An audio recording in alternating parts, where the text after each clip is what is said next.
Assalamualaikum warahmatullahi wabarakatuh. Perkenalkan, saya Nazla Dina dari kelas 11 IPS 3. Di sini saya akan menceritakan tokoh pahlawan nasional Bung Tomo. Bung Tomo adalah salah satu sosok yang selalu dikenang pada hari peringatan pahlawan.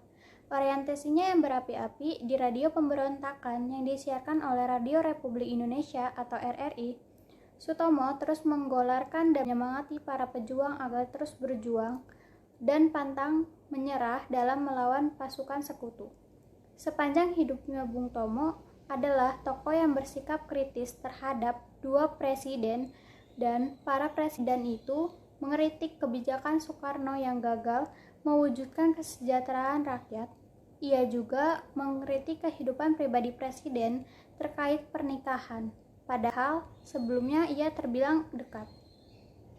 Sutomo atau Bung Tomo lahir di Kampung Belauran, Jawa Timur, Surabaya pada tanggal 3 Oktober 1920.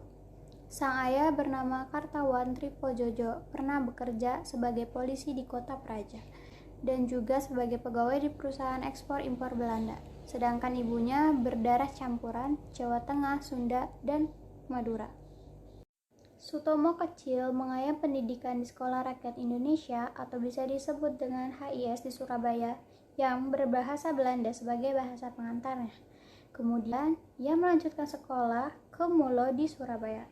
Pertempuran Surabaya yang terjadi pada tanggal 10 November 1945 dalam mempertahankan kemerdekaan Indonesia. Bung Tomo berperan penting dalam menambah semangat dan membakar semangat juang pemuda-pemudi Surabaya dalam mempertahankan kemerdekaannya. Bung Tomo dikenal sebagai seorang orator yang pembakar semangat dalam menghadapi tentara sekutu melalui pidato-pidatonya di radio. Sebelum membacakan pidato legendaris tentang semangat perjuangan itu, Bung Tomo lebih dulu meminta izin kepada Rais Akbar Nahdlatul Ulama atau pemimpin tertinggi NU kala itu, K.H. Hashim Asy'ari. Walaupun para pemuda Surabaya menggunakan persenjataan hasil perampasan dari tentara Jepang yang tidak seimbang dibanding kekuatan sekutu, namun berkat semangat yang terus dikorbankan oleh Bung Tomo, mereka berhasil melawan tentara sekutu selama 20 hari.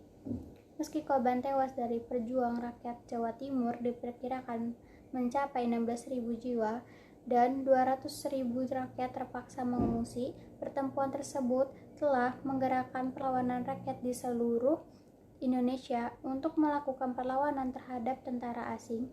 Pekik merdeka atau mati, sekali merdeka tetap merdeka, yang berawal dari perang yang dimulai pada tanggal 10 November itu. Berkat jasa-jasa selama perang kemerdekaan, pemerintah memberikan gelar pahlawan nasional kepada Sutomo alias Bung Tomo bertepatan pada peringatan Hari Pahlawan tanggal 10 November 2008 atau 27 tahun setelah kematiannya. Gelar itu diserahkan kepada Presiden Susilo Bambang Yudhoyono atau kepada ahli waris Sutomo yang diwakilkan oleh Suslistina Sutomo, istri almarhum Bung Tomo. Tahun sebelumnya, GP Ansor juga menganugerahi gelar pahlawan pada Bung Tomo yang diterima anak laki-lakinya Bambang Sutomo. GP Ansor menilai Bung Tomo merupakan pahlawan sejati yang memilih berseberangan dengan pemerintahan. Baik Orde Pahlawan Nasional kepada Bung Tomo pernah disampaikan kepada pemerintah tapi tidak mendapat persetujuan. Sekian dari saya, kurang lebihnya mohon dimaafkan. Wassalamualaikum warahmatullahi wabarakatuh.